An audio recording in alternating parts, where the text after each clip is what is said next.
everyone. This video is the training video part 2 for PPO 680 Opioid Withdrawal Order set. Again, my name is Jackie and I am a pharmacist that works with the Opioid Stewardship Program. So the purpose behind this order set was really to help clinicians in acute care provide appropriate care to patients who are experiencing opioid withdrawal or who present to hospital with opioid use disorder. That also has the goals of increasing access to opioid agonist therapy, namely buprenorphine naloxone, and facilitate appropriate connections to the appropriate outpatient services. Just on a side note as to why this is important, this data comes from the Government of Canada, and this is a bar graph of the opioid overdose and related deaths in Saskatchewan over the last 4 years. Our largest year with the highest number of deaths was in 2018. There were a little over 120 opioid-related deaths. In 2020, between January and March, there were 22 opioid-related overdose deaths. However, we had the coroner's report come out in early December, and we are looking at 379 suspected and confirmed opioid-related deaths in Saskatchewan this year in 2020. So that more than doubles our highest year, which was in 2018.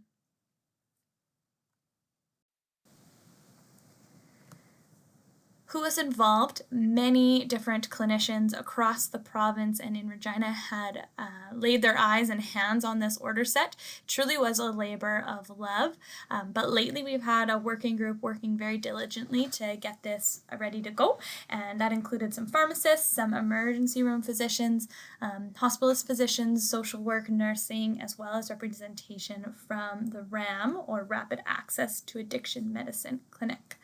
And I'm doing this presentation on January the 10th right here, and the plan is for this set to go live here before the end of the month. The actual order set itself, the PPO, is only a 2-page document, and it consists of the page of orders and then a flow diagram to walk the clinicians through starting buprenorphine naloxone. However, when we print the PPO, a package of documents is going to print so that you don't have to go fishing around for everything you need. So the PPO will print along with the COWS monitoring form. So remember, that's the Clinical Opiate Withdrawal Scale, and that is for documentation of withdrawal symptoms. There's also a clinician checklist to help guide everyone through all the necessary steps, especially in this beginning while everyone's getting used to this newer medication, and just to make sure nothing's dropped. There's a discharge script template and then a patient information sheet. This is what the actual PPO looks like. So the front page is the order set. This is the only page that of orders, so the only page that needs to be signed off by the physician in order to order these medications and monitoring. The back side of the order set is an induction flow chart. So if buprenorphine naloxone is ordered in a patient with opioid use disorder or someone with opioid withdrawal, this is just another visual way to walk everyone through the steps of what needs to happen when. The order set itself has 3 main sections. The first one, section 1, is investigations and monitoring and adjunctive medications. So you'll notice at the top there, some of the investigations we're going to look at are urine drug screen. This is the one that gets sent to the Roy Romano Provincial Lab, and so the results for this one take some time, and we don't need to wait for the results of these before starting any other therapies that are on this sheet. So just to be aware of that. The other ones can be checked off at the physician's discretion and include things like CBC, renal panel. Liver enzymes are important. Again, if we're ordering buprenorphine naloxone, it's metabolized by the liver, as well as some infectious disease related items and pregnancy tests for female patients. As for observations, At baseline, we want to have vital signs and the clinical opioid withdrawal scale, or the COWS, performed. And then we're going to continue performing those every 4 hours while the patient is awake for the next 4 days. The reason for 4 days is because if buprenorphine naloxone is being started, that's about how long it takes to get somebody to the therapeutic dose. That is also the more intense portion of withdrawal symptoms for someone who is becoming or has recently had abstinence from opioids. So we want to make sure that we're monitoring for withdrawal symptoms and providing symptomatic management as appropriate. The next is a list of medications that can be used for opioid withdrawal. These medications, based on the COWS score and what symptoms the patient is feeling, certain ones can be administered. So for example, acetaminophen or NSAIDs for aches and pains. There's loperamide on there for loose stools, and clonidine is really kind of a good staple for withdrawal management as it covers many different symptoms. This top portion of the order set can be filled out by any physician, and it's basically used to order the appropriate investigations and monitoring and medications for anyone who presents to care in opioid withdrawal, or we're expecting to be in opioid withdrawal soon. Again, nursing can use the COWS assessment for monitoring symptoms. That's a link to a YouTube video that showing a nurse performing this assessment, and this was also talked about in the previous training video. I also want to highlight, we noted this on here, that we do not want to initiate or utilize benzodiazepines for opioid withdrawal symptoms. This is due to increased risk of harms, mainly CNS depression and respiratory depression that could lead to overdose. So avoid benzodiazepines. If someone is on benzodiazepines chronically for another indication, it's okay to continue them, but we don't want to add them on for withdrawal. Section 2 is the actual induction of buprenorphine naloxone. So this is the part where if we're going to start them on therapy, and it just needs one checkbox at the top there. Just kind of a quick reminder, buprenorphine naloxone goes by the brand name Suboxone.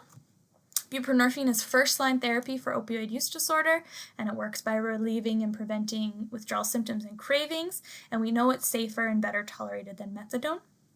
There's also naloxone in this formulation. It doesn't get absorbed by the body, and it's only there to prevent misuse or diversion of the tablets. In Saskatchewan, not every physician can order buprenorphine naloxone. CPSS does require authorization, and so that includes an online training program and some type of mentorship.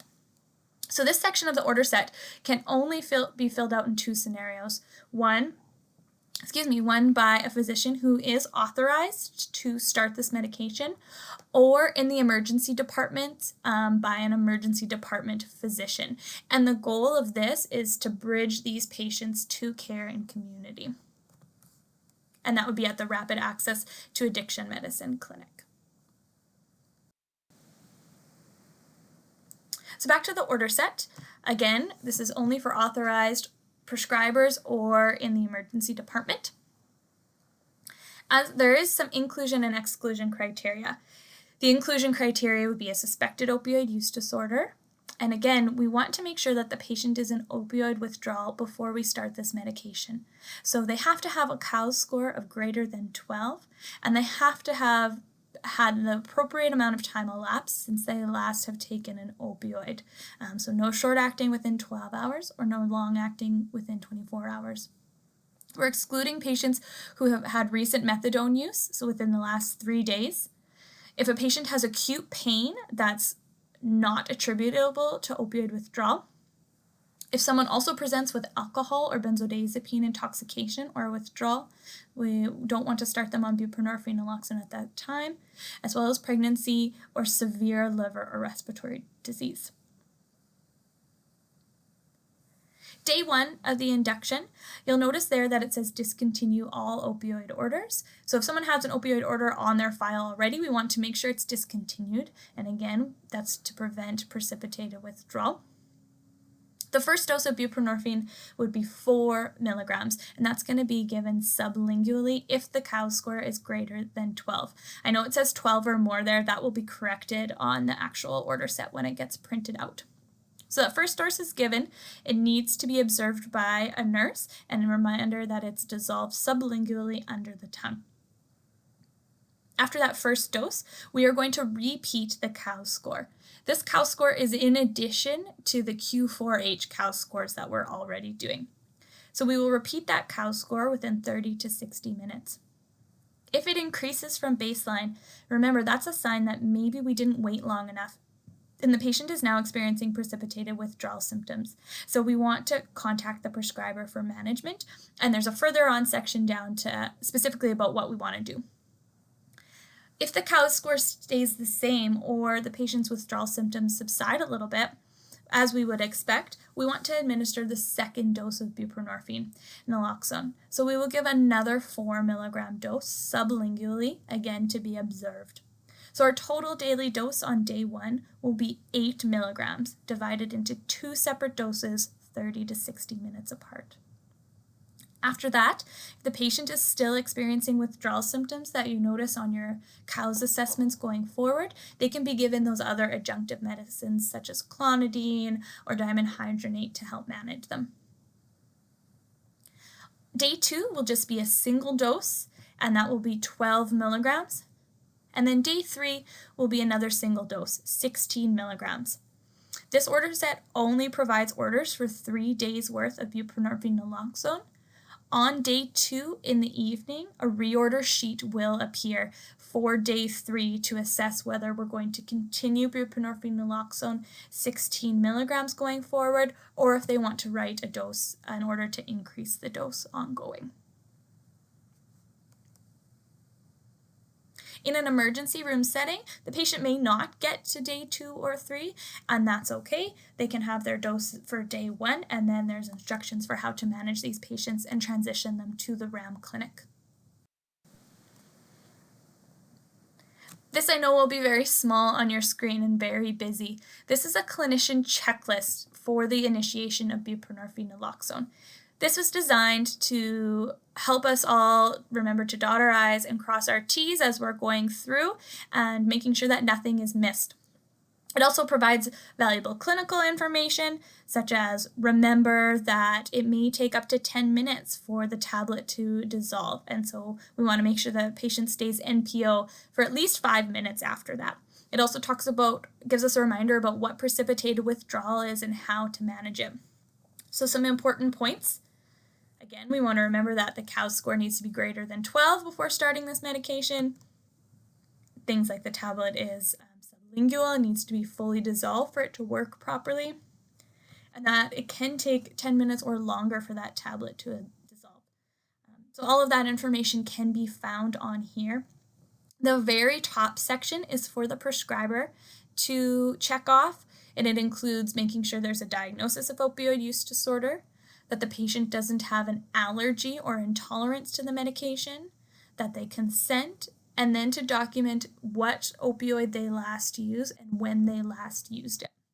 The rest of the clinician checklist is for nursing to fill out and to help guide, and this can be kept in the nursing notes.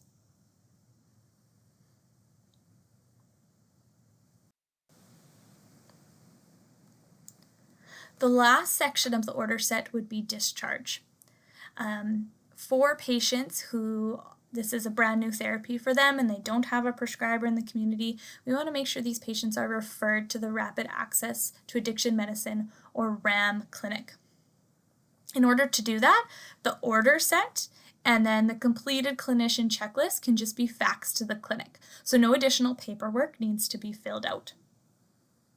If the patient is then going to be discharged from the emergency department, they can be dispensed take-home doses of buprenorphine naloxone from the Pyxis and Emerge until the patient can be seen at RAM clinic, which if it's a business day should be within 24 hours, but it could be up to 48 to 72 hours if the patient is presenting on a Friday night, for example.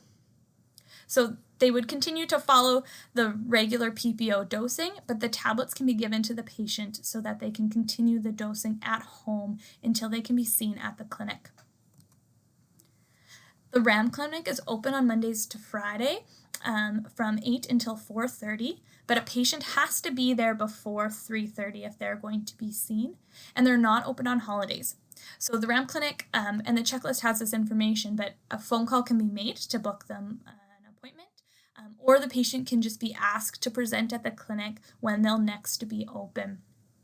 And you have some fantastic addictions counselors in the emergency department that can help you navigate this. We also want to provide the patients with a bit of an information sheet. This sheet has two purposes. One is to provide them about information about the medication that they've been started on, but also there's information about the RAM clinic on there. You can write when their appointment is, or you can just give it to them and say, call the clinic when they're next open, and write the day and time that they'll next be open at. So that can be, all that information can be given to the patient. We also want to make sure that every patient who presents with an opioid use disorder is given a take-home naloxone kit, whether they're started on buprenorphine naloxone or not. Tolerance to opioids is lost very quickly after use is stopped, and a decrease in tolerance means that patients are at increased risk of overdosing after their short period of abstinence. So even if they only go a day or two without their opioids, that tolerance will have been lost. And because of the increasing toxicity of the drug supply that's available right now, this is a very dangerous situation and can result in death for a lot of people. Discharge from hospitalization is a very high risk time for a patient with opioid use disorder. So we want to make sure that every patient is given a take-home naloxone kit. Lastly, I want to just touch on the outpatient prescription. This is just a template document that's available. It's mainly to be used by an authorized prescriber. If a patient is being discharged from an inpatient unit, so not emerge, a prescription needs to be written for them for the buprenorphine naloxone. Doses will not be given from pharmacy or from Pyxis. So again, from an inpatient unit, a prescription needs to be written. That can be done on the med rec form, or it can be given on this template. Just a reminder that these prescriptions are not to be given to the patient directly, but they should be sent directly to the pharmacy of their choice. There is also a list on here of the adjunctive medications that may help with withdrawal symptoms. So the physician has the option of ordering those as well for the patient. So just to wrap up, I will touch on all the pieces. So again, there is the order set. This is the first page and the only page that needs to be signed by the physician. There are boxes that need to be checked off for investigations, for the medications for opioid withdrawal, and then if we're starting buprenorphine naloxone or not. The next page is a flow diagram. This is just for people who there's still a lot of words on this page, but for people who are a little bit more visual, it walks you through if this, then this, and is kind of a nice just double check, but what to do.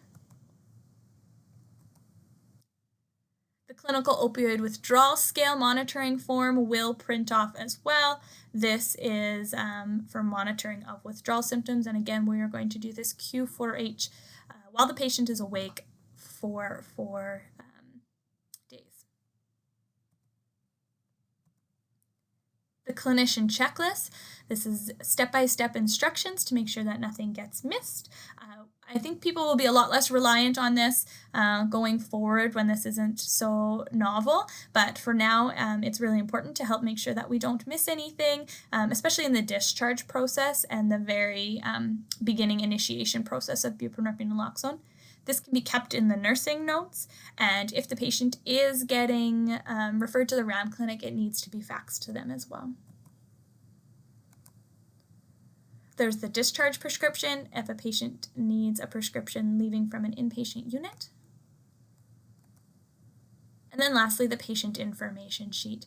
Even if they're not going to be going to the RAM clinic, maybe they have another prescriber they're following up with, or their inpatient prescriber is following up with them. This can still be given to them. It does have some really good points about safe drug use and harm reduction, as well as how to safely take the medication.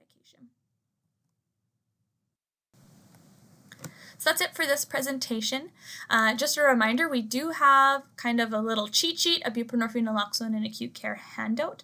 These you can get from your nurse educators, and if they don't have them, they can contact us at opioid.stewardship@saskhealthauthority.ca. Also, if anyone wants to do any more continued learning, there's the University of McMaster MAC Health Clinical Opioid Primer. This is a free online course, and they have a specific module about buprenorphine, naloxone in primary care, emerge, and inpatient settings. So I do recommend them as a reliable source of information if you want to do a little bit more training in this area. Again, any questions, please contact us with the Opioid Stewardship Program. Thanks.